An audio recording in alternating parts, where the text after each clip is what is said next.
the Kuomintang, the KMT, the main opposition party here, that we have to also say has not won a presidential election now in 3 elections. So you have a lot of work to do for the Kuomintang.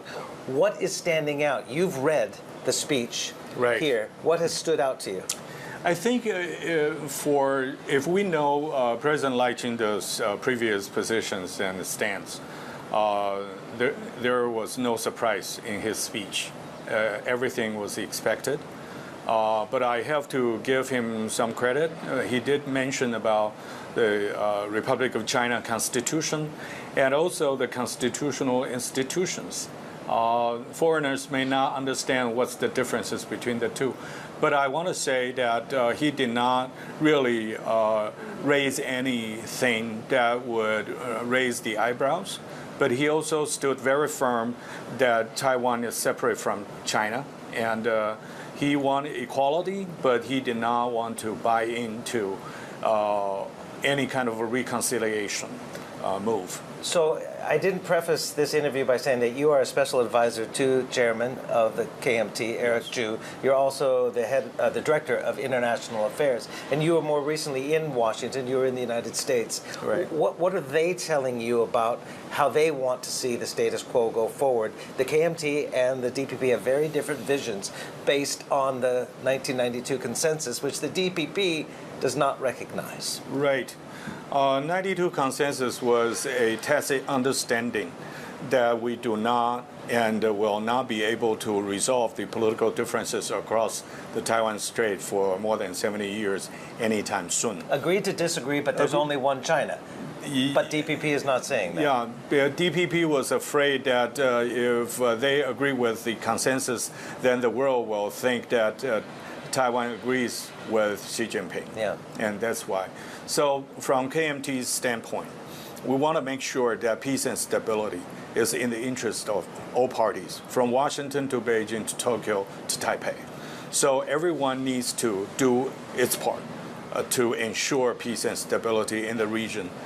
For others, it may be a regional conflict, but for Taiwan, it's a matter of survival and development. So we need to do our part to sustain that. But some say that that means, and it was illustrated by Ma Ying-jeou, the former president, going to Beijing, meeting Xi Jinping, that it's appeasing Beijing. Well, we consider that we give assurances without appeasement, and we strengthen our deterrence without provocation. That's our basic standpoint. So we believe that not only building up our defense capabilities, but at the same time, we need to maintain dialogue. Now, what's going on, though, domestically, though, with the legislative yuan? There was a scuffle on Friday. There is this bill that is being sort of pushed through because the KMT now has control of the legislature by 1 seat, plus the TPP, which is aligned with you on this side, on this argument, and potentially making Lai Ching-te have a State of the Nation address, also to come and answer questions directly from the Parliament. How does this potentially undermine the opening days of Lai Ching-te's term? And could there be people actually demonstrate tomorrow outside the presidential office? We should know that the bills that proposed and caused the chaos in our parliament last week, it was the reform bills about the in-house rules of the parliament. Yeah. It has nothing to do with national security matters or anything related to sovereignty. Again, this is a long debate. Now, KMT, we control the thin majority, and we work with other oppositions. And we want to reform the parliament rules and give our parliament more power to oversee the executive branch. So I think it's not related to But it anything. threatens to undermine the legitimacy of his first few days in office. But these kind of activities or the facts that the parliament has a conflict definitely would not be a good opening or beginning of the Lai administration. Yeah. What does the KMT need to do? What changes are necessary? I was here in January when Hou Yu-ih lost the election, and some advisors, even within the KMT, were saying, we need new leadership. but Eric Chu is still the chairman. We had the former president still make that very high-profile visit to Beijing. Are you going to make the necessary changes? Are you advising Eric Chu? Maybe you need to step down, new blood needs to come in, new ideas.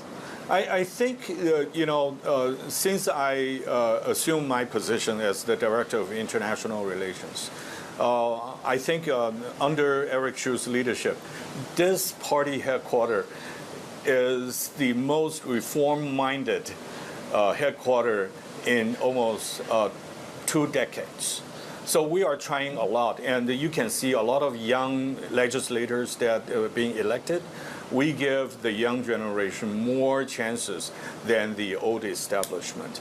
I do not know whether Eric Chu, my chairman, would run again next year, but we still consider that we are the reformists within the party, and we continue to do that.